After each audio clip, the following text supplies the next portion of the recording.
Hello friends, welcome part two R N. अपन ने पिछली क्लासों में अब तक अपन ने सेल के बारे में पढ़ा था, सेल ऑर्गेनेल्स पढ़े थे। उसके बाद में अपन ने पढ़ा था सेल डिवीजन के बारे में पढ़ा था और अपन ने काफी डिटेल से अच्छे से पढ़ लिया था। ठीक है। अब जो अपन अब क्लास में पढ़ने वाले हैं वो अपना टॉपिक है टिश्यू। ठीक है। ये भी एक बेसिक चैप्टर है, टिश्यू। अब टिश्यू होता क्या है ये मैंने आपको पहले भी बता दिया है। पहले भी अपन इसके बारे में डिस्कस कर चुके हैं कि large number of same cell का जो ग्रुप होता है उसको अपन टिश्यू कहते हैं। देखो, एक्चुअली अपनी बॉडी की स्मॉलेस्ट एंड फंक्शनल यूनिट होती है, वो क्या होती है? सेल होती है। लेकिन जब भी अपन हिस्टोलॉजी की बात करते हैं, अपन जब भी आपको पैथोलॉजिस्ट होता है जो किसी ऑर्गन को, किसी स्लाइड को देखता है तो सेल को नहीं देख पाता। माइक्रोस्कोप में सेल को देख पाता है, लेकिन वो मेजरली जो बीमारी को डिटेक्ट करता है वो टिश्यू को करता है ना। आप सेल थ्योरेटिकल, अपन बात करें तो थ्योरेटिकल सेल सब कुछ है, स्मॉलेस्ट स्ट्रक्चर, फंक्शनलिटी सब। लेकिन जब अपन प्रैक्टिकल पे जाते हैं ना तो हरदम बात होती है वो टिश्यू लेवल पे ही होती है।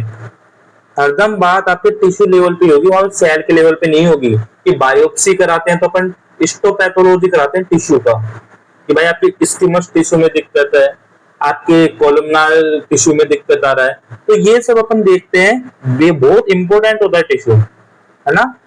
एक्चुअली में जो फंक्शनल यूनिट होती है ना, जो अपन प्रैक्टिकल यूज करते हैं वो टिश्यू होती है। अपन यही कहते हैं कि भाई यहाँ के टिश्यू खराब हो गए, यहाँ के टिश्यू डैमेज हो रहे हैं। तो टिश्यू पढ़ना, कहाँ पे आपकी बॉडी में कौन सा टिश्यू पाया जाता है, किस ऑर्गन में कौन सा टिश्यू पाया जाता है, वो सब अपन पढ़ेंगे। कितने टाइप के टिश्यू होते हैं उन सबको अपन पढ़ने वाले हैं। तो एक्चुअली अपन देखें तो large number of same cell का ग्रुप होता है। सेम सेल का काफी सारी सेल मिलकर क्या बनाती है? टिश्यू बनाती है। अपनी बॉडी में 4 टाइप के टिश्यू होते हैं, है ना। 4 टाइप ऑफ टिश्यू पाए जाते हैं ह्यूमन बॉडी में। ठीक है। मैं ह्यूमन बॉडी की बात कर रहा हूँ, आप कंफ्यूज मत हो जाना, ओनली ह्यूमन बॉडी के ना। तो ह्यूमन बॉडी में 4 टाइप के टिश्यू पाए जाते हैं। ठीक है। सबसे पहला है एपिथेलियम टिश्यू, एपिथेलियल टिश्यू। उसके बाद बात करें तो कनेक्टिव टिश्यू। उसके बाद में अपन बात करते हैं muscular tissue, and last nervous tissue. और इन सबको अपन 1 बाय 1 करके बढ़ेंगे, है ना। ओके, तो ये 4 टिश्यू होते हैं। ठीक है। अपन स्टार्ट करते हैं। सबसे पहला एपिथेलियल टिश्यू। ठीक है। Epithelial tissue, Rose and Wilson वाली बुक को अपन रेफर कर रहे हैं तो उसी से अपन पढ़ेंगे, है ना। सबसे पहले आप समझो कि एपिथेलियल 2 नाम से मिलकर बना है। एक है एपी और दूसरे का मतलब है थीलियल। ठीक है। एपी मतलब आप सब जानते हो अपोन या ऊपर, ठीक है, अवोव या अपोन। और थीलियल मतलब होता है ग्रोथ, है ना। तो इसका यदि अपन वर्ड मीनिंग की बात करें तो इसका वर्ड मीनिंग हो जाता है कि ऐसा टिश्यू जो और टिश्यू के ऊपर ग्रोथ करता है। Tissue which growth upon another tissue. तो उसको अपन क्या बोलते हैं? उस कंडीशन को अपन बोलते हैं एपिथेलियल टिश्यू। ऐसा टिश्यू जो और टिश्यू के ऊपर ग्रोथ करता है उसको एपिथेलियल टिश्यू कहते हैं। आपको मैं समझाता हूँ ये बात कैसे। सपोज करो ये आपका सबसे पहला एक टिश्यू है। तो ये ज्यादा बड़ा हो गया, 1 मिनट।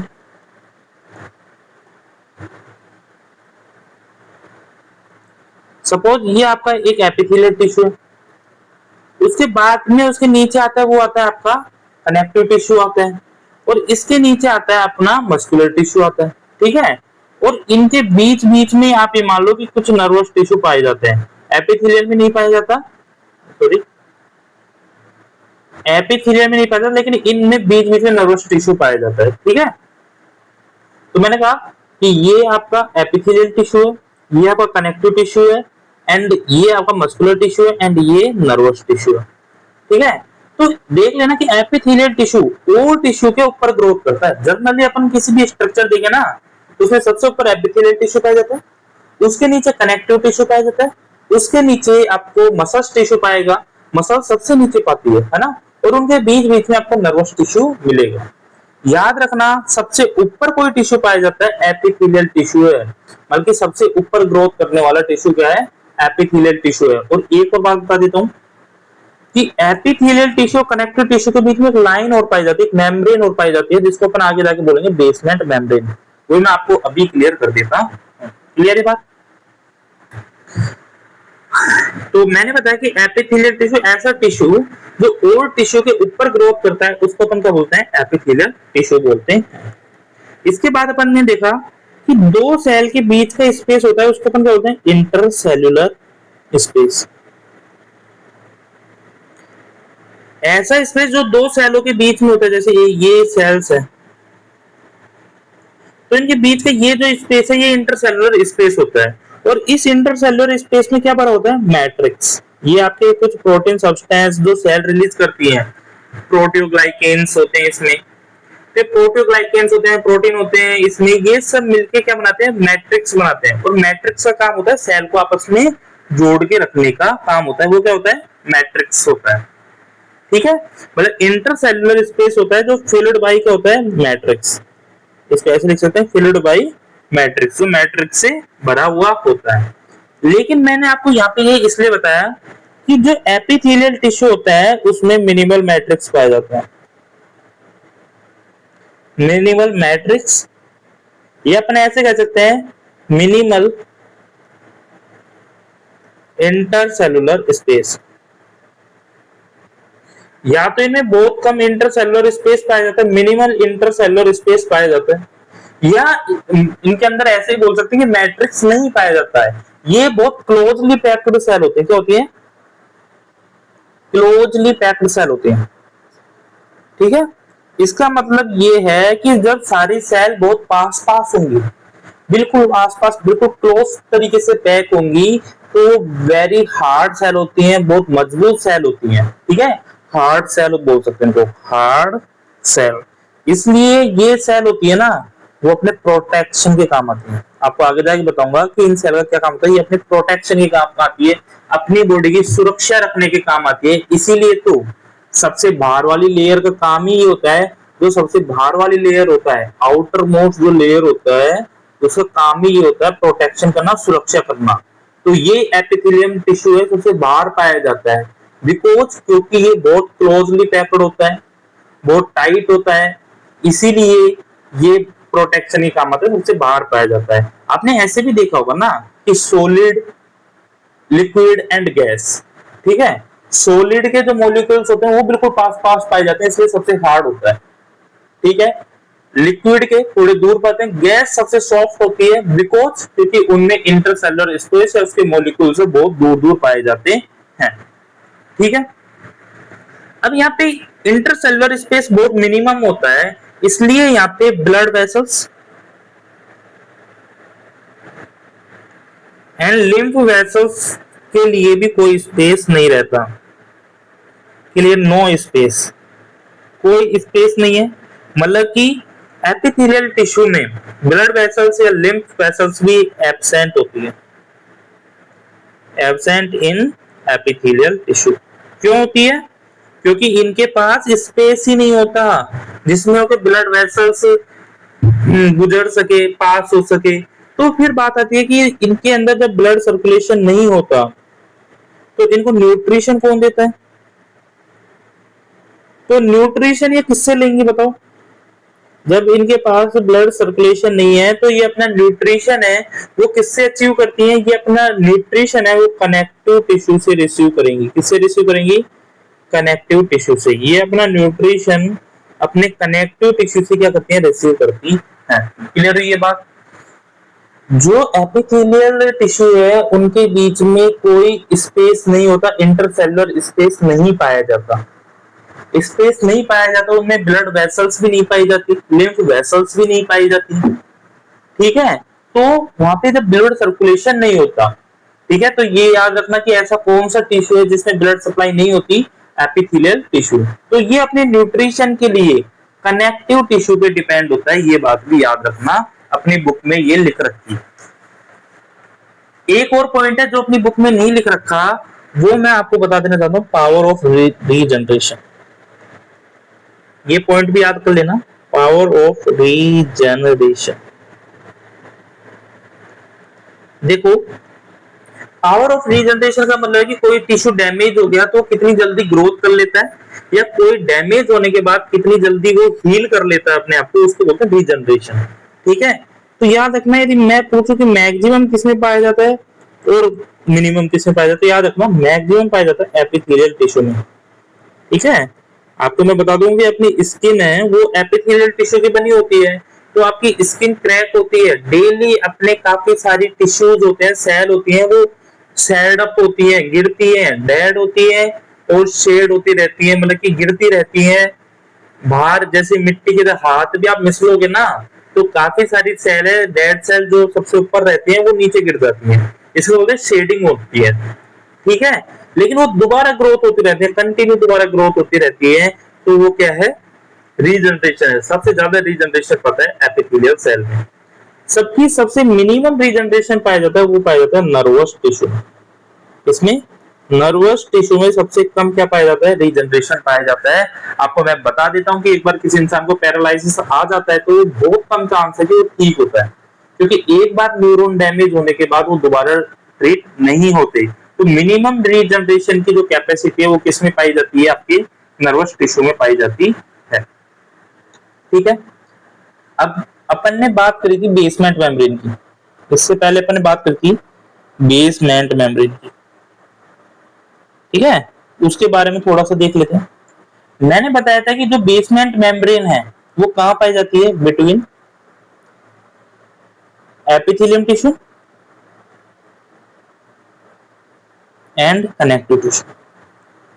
अपनी बॉडी में एपिथेलियम एंड कनेक्टिव टिश्यू के बीच में पाई जाती है, उसको क्या बोलते हैं अपन, बेसमेंट मेम्ब्रेन बोलते हैं। और ये हाईली परमेबल होती है, क्या होती है, हाईली परमेबल, मतलब किसी भी चीज को आने जाने से नहीं रोकती है।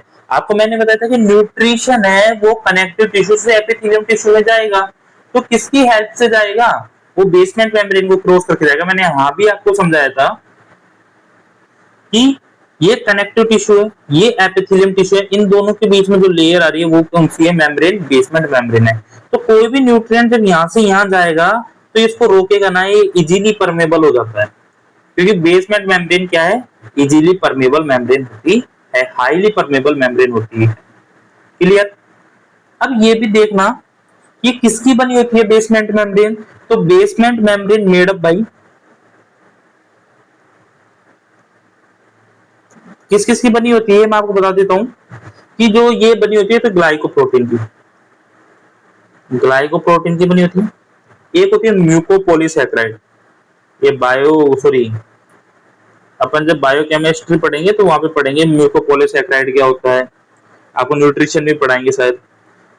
और तीसरा की प्रोटीन फाइबर की बनी होती है। ठीक है, ये जो बेसमेंट मेम्ब्रेन है वो आपके glycoprotein, mucopolysaccharide and protein fibre की ये बनी हुई होती है। और ये भी दो टाइप की होती है, ऐसा नहीं है कि ये ओनली एपिथेलियल लेयर बना रही है या कनेक्टिव टिश्यू बना रहा है, ये कनेक्टिव टिश्यू और एपिथेलियल लेयर दोनों बनाती है ना।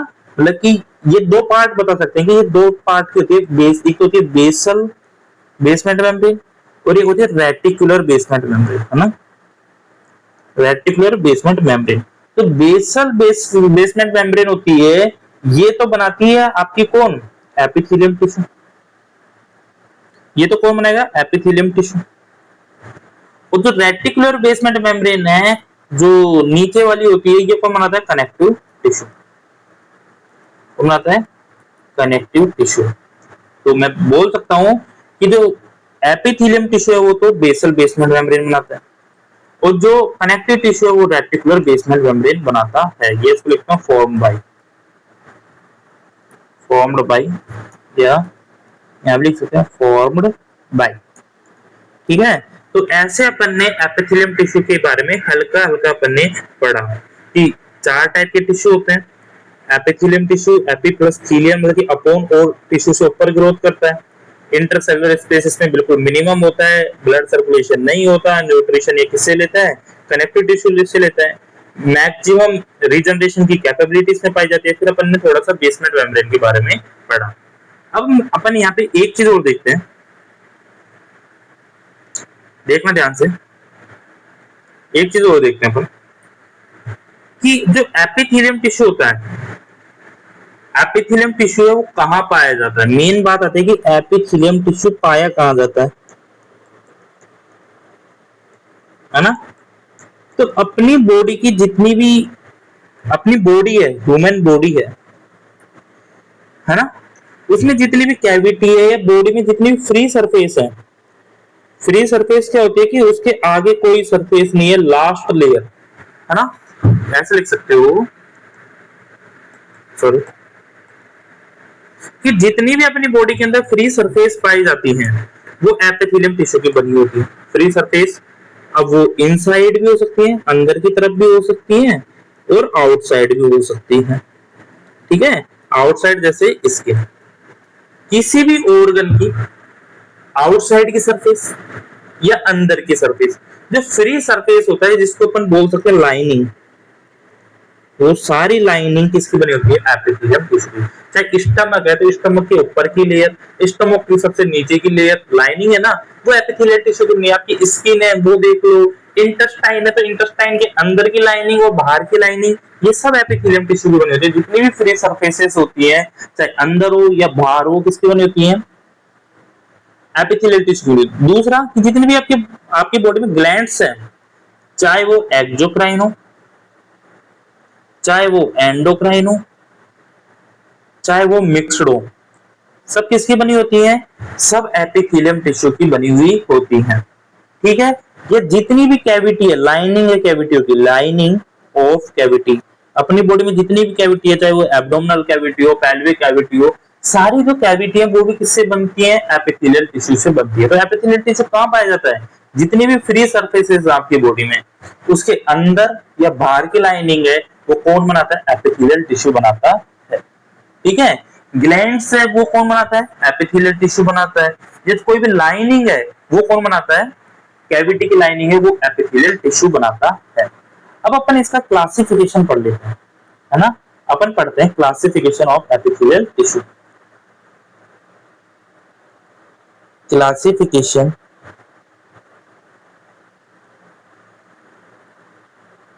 ऑफ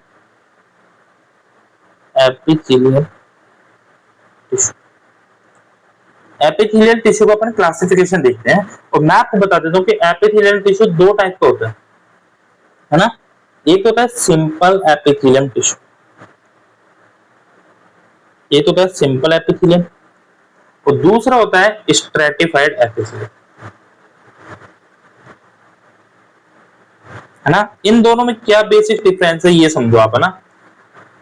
देखो सिंपल एपिथेलियम होता है जो कि सिंगल लेयर से बना होता है, किससे, सिंगल लेयर से, सिंगल लेयर ऑफ सेल, यहाँ पे सेल की एक सिंगल लेयर पाई जाती है, जबकि स्ट्रेटिफाइड में टू और मोर, दो या दो से अधिक, more layer of cell, two और मोर लेयर ऑफ सेल पाई जाती है, वो स्ट्रेटिफाइड। समझो, आपने छोटी क्लास में दो चीज पढ़ेंगे, एक तो स्क्वायर होता है और एक होता है क्यूब।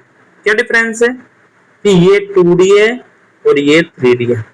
ठीक है, ये ओनली लंबाई, लेंथ एंड विड्थ पे काम करता है, ये लेंथ विड्थ उसके साथ में हाइट पे भी काम करता है। ठीक है, तो वही चीज है ये। यदि हाइट भी आ गई आपके पास तो स्ट्रेटिफाइड है, यदि आपने ओनली एक लेयर बनी है तो वो क्या है, सिंपल एपिथेलियम है। लेकिन उसके ऊपर चढ़ाते गए अपन लेयर तो वो क्या हो जाएगी, स्ट्रेटिफाइड एपिथेलियम हो जाएगा। ठीक है, अब याद रखो कि सिंपल एपिथेलियम है तो पूरे एपिथेलियम का काम क्या रह जाएगा, इसका सिंपल एपिथेलियम है तो ये प्रोटेक्शन तो नहीं कर सकता क्योंकि इसके पास एक ही लेयर है।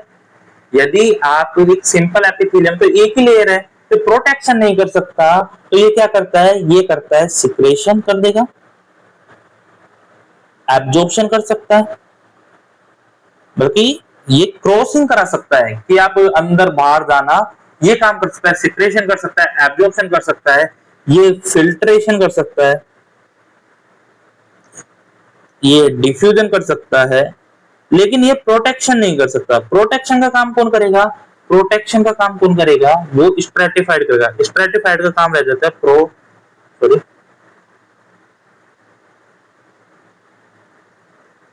प्रोटेक्शन। प्रोटेक्शन का काम किसका रह गया? स्ट्रेटिफाइड एपिथेलियम टिश्यू का काम रह गया प्रोटेक्शन करने का। ठीक है ये बात। अब इसमें कौन कौन से आते हैं वो अपन देख लेते हैं। इसमें अपन पढ़ेंगे सिंपल स्क्वेमस एपिथेलियम, जो पहला पढ़ेंगे सिंपल स्क्वेमस एपिथेलियम। इसके बाद पढ़ेंगे सिंपल क्यूबोइडल एपिथेलियम। इसके बाद में पढ़ेंगे अपन सिंपल कोलुम्नार एपिथेलियम। एंड लास्ट पढ़ेंगे अपन इसमें सूडो कोलुम्नार एपिथेलियम। जबकि अपन इसमें कौन कौन से पढ़ेंगे? इसमें अपन पढ़ेंगे स्ट्रेटिफाइड स्क्वेमस एपिथेलियम, दूसरा पढ़ेंगे stratified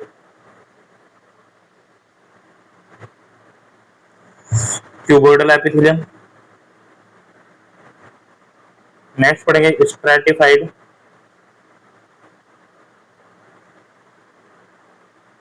columnar epithelium, and last पढ़ेंगे अपन ट्रांजिशनल एपिथेलियम। ये बहुत इंपॉर्टेंट है ना, transitional epithelium. One by one करके सबको अपन पढ़ेंगे, और लास्ट में अपन पढ़ेंगे वो पढ़ेंगे ग्लैंड्स। ठीक है, और इस तरीके से अपन अपना एपिथेलियम टिश्यू को कवर करेंगे, पढ़ेंगे। ठीक है, तो आज की क्लास में इतना ही।